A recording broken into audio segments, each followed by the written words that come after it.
लेकिन रास्ते में अंधकार की शक्तियां सामने आ गई, और जब अंधकार सामने आता था तो यीशु का प्रकाश उसे जलाकर राख कर देता था, और आखिरकार स्वर्ग का द्वार खुल गया, सारी आत्माएं उसमें प्रवेश करने लगी।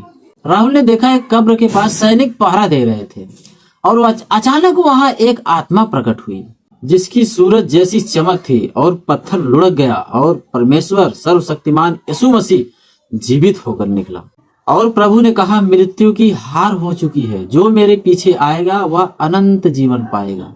राहुल की आंखों में आंसू आ गए। वह समझ गया कि यह एक कहानी नहीं, यह बल्कि अनंत सत्य है। और राहुल घुटनों पे आ गया और उसने कहा, हे प्रभु, मैं अब जान गया हूँ कि तुम मुझे कभी नहीं छोड़े।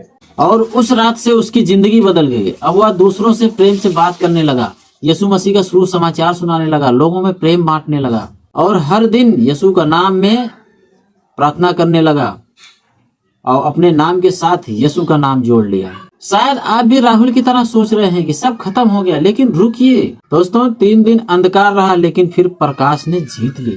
अगर आप भी अपने जीवन में अंधकार महसूस कर रहे हैं तो फिर विश्वास करिए कि आपका भी वो तीसरा दिन आने वाला है, जहां परमेश्वर आपको अंधकार से प्रकाश की ओर लेकर जाएगा, आपको बनाएगा, आपको स्वर्ग के राज में प्रवेश करेगा, और आपको अनंत जीवन देगा। तो दोस्तों, यह वीडियो अगर आपके दिल को छू गई हो तो आप लोग इसे शेयर करिए, और लाइक करिए, और सब्सक्राइब करिए, और हमारा परिवार बनकर हमारा साथ दीजिए। जय मसीह की।